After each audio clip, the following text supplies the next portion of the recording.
Assalamualaikum warahmatullahi wabarakatuh. Nama saya Nanda Syed Nasrullah dari kelas A dan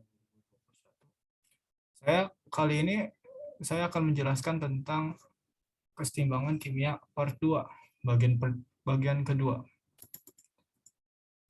Pertama ada faktor-faktor yang mempengaruhi kesetimbangan reaksi. Di sini ada 3 faktor. Faktor pertama yaitu perubahan konsentrasi. Perubahan konsentrasi terjadi karena konsentrasi reaksi ditambah atau dikurangi. Sistem reaksi akan meminimalisir perubahan konsentrasi untuk menjaga kesetimbangan. Apabila konsentrasi reaksi ditambah, reaksi bergeser ke kanan atau ke arah produk. Sedangkan jika konsentrasi reaksi dikurangi, reaksi bergeser ke arah kiri atau ke arah reaksi. Sehingga konsentrasi reaksi bertambah. Di sini ada suatu reaksi. Jika konsentrasi SO2 dan O2 ditambah, maka kesetimbangan bergeser ke arah SO3 ke kanan.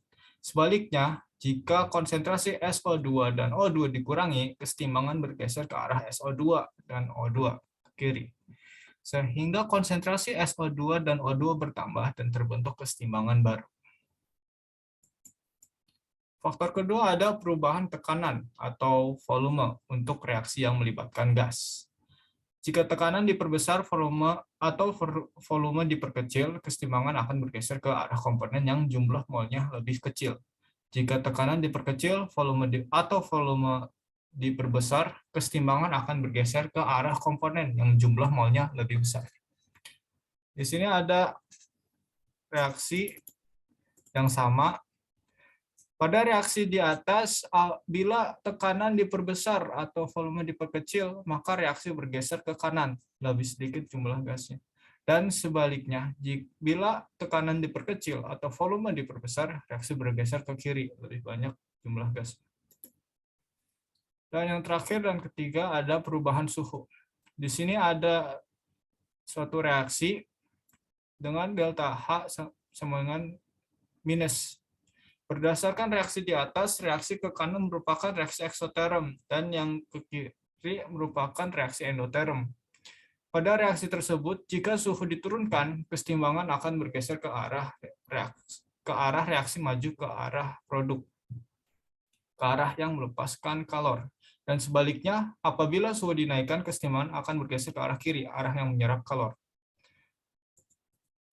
Selanjutnya ada tetapan kesetimbangan berdasarkan tekanan Kp. Rumus tetapan kesetimbangan Kp merupakan perbandingan hasil bagi antara tekanan parsial zat-zat ruas kanan dengan tekanan parsial zat ruas kiri yang dipangkatkan dengan koefisien masing-masing. Hanya zat yang berfase gas yang diperhitungkan dalam rumus tetapan kesetimbangan Kp.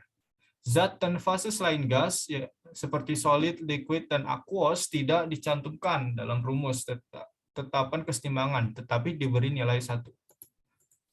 Di sini ada rumus-rumusnya. Di sini ada rumus dasarnya yang paling atas. Apabila ada reaksi seperti ini, di sini apabila ada reaksi, maka ini adalah rumusnya. Yang ketiga ini. Kp sama dengan dalam kurung PC pangkat P di sini. Rumus ketiga. Yang bagian ketiga ini.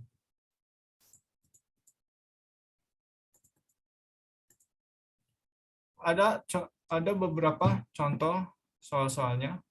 Di sini ada H2O2. Di sini ada reaksi H2O2 aqueous menjadi H2O2 gas. Tentukan rumus tetapan kesetimbangan Kp untuk reaksi tersebut. Ini penyelesaiannya koefisien persamaan reaksi 1, 1. Di sini Kp sama dengan dalam kurung P H2O2 pangkat 1 per 1. Hasilnya menjadi P H2O2. Ini ada catatan rumus Kp hanya berlaku untuk zat yang berfase gas, sehingga H2O2 pada ruas kiri aqueous tidak dilibatkan, hanya diberi nilai 1. Di sini ada contoh soal selanjutnya, yaitu diketahui persamaan reaksi kesetimbangan sebagai berikut. 2S2O3 berfase gas ditambah O2 berfase gas, dan di bagian kanan ada 4SO2 berfase gas. Tentukan rumus tetapan kesetimbangan Kp untuk reaksi tersebut. Penyelesaiannya, koefisien persamaan reaksi di sini ada 2, 1, dan 4. Maka Kp-nya di sini karena seluruhnya gas, maka persamaannya menjadi PSO2 pangkat 4 per PSO3 pangkat 2 dikali PO2 pangkat 1. Hasilnya seperti ini. Hasilnya ini. Selanjutnya ada hubungan Kc dan Kp. Ini adalah rumusnya. Kp sama dengan Kc dikali R, yaitu dengan nilai 0,082 LATM per mol kali K. Ini dikali T, yaitu suhunya dalam Kelvin, di dalam kurung N, yaitu molnya. Di sini N sama dengan P tambah Q minus M tambah N. Ini tuh seperti ini, PQ dengan MN ini seperti dalam reaksi ini. Ini ada MN PQ-nya.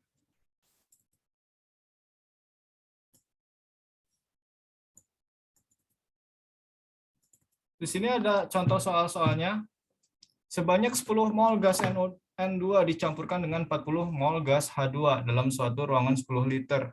Kemudian dipanaskan pada suhu 427 Celcius sehingga bereaksi membentuk NH3 menurut reaksi kesetimbangan. Di sini ini adalah reaksinya. Apabila tekanan total campuran pada keadaan setimbang adalah 230 atm, tentukanlah harga Kp. Penyelesaian. Di sini penyelesaiannya untuk mencari N, maka menggunakan rumus ini. P kali V sama dengan N kali R kali T. Maka N sama dengan P kali V per RT.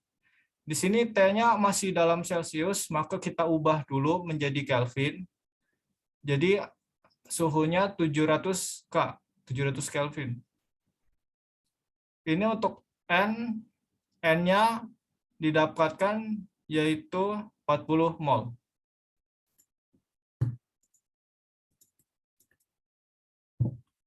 Habis itu kita setarakan di sini mula-mula N2 10 mol, H2 ada 40. Di sini tidak ada molnya. Begitu pada reaksi kita misalkan mol reaksi N2 itu X. Mol reaksinya misalkan X, di sini X kali 1, di sini X dikali 3, di sini X dikali 2. Lalu pada kesetimbangannya didapatkan seperti ini. Maka kita cari X tersebut dan X didapatkan yaitu 5. Lalu kita masukkan X ke dalam persamaan mol ini. N2 sama dengan 5 mol, H2 sama dengan 25 mol, NH3 sama dengan 10 mol. Tekanan parsial gas saat setimbang, ini ada tekanan parsial gas saat setimbang. NO2 5 dibagi 40 dikali 230 sama dengan 28,75. Ini H2 hasilnya 143,75 atm, dan untuk NH3 57,50 atm. Selanjutnya Kp sama dengan kita memiliki persamaan Kp yaitu di atas PNH3 pangkat 2 per PN2 dikali PH2 pangkat 3. Lalu hasilnya di sini ada 3,87 kali 10 pangkat minus 5. Satuannya di sini ATM.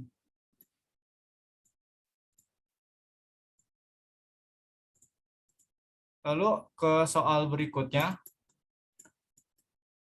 Diketahui kesetimbangan NO2O4 dalam fase gas, 2 NO2 dalam fase gas. Pada suhu 300 K, reaksi di atas memiliki Kc 0,3 dan R 0,082. Kp,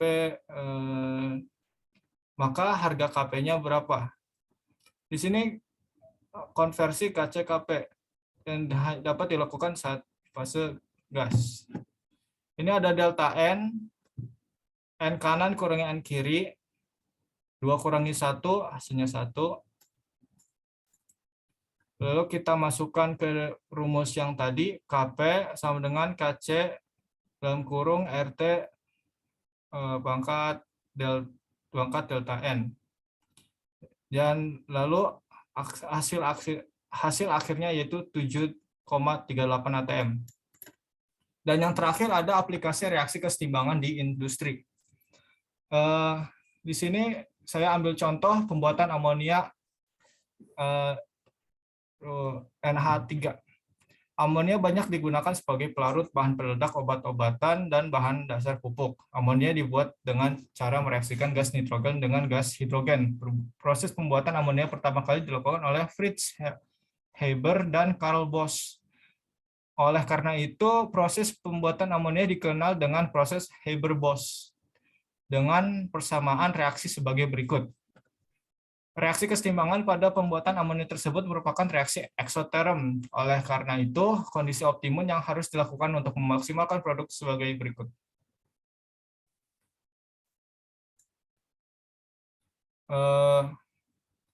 Begitu saja presentasi dari saya. Kurang lebihnya mohon maaf. Wassalamualaikum warahmatullahi wabarakatuh.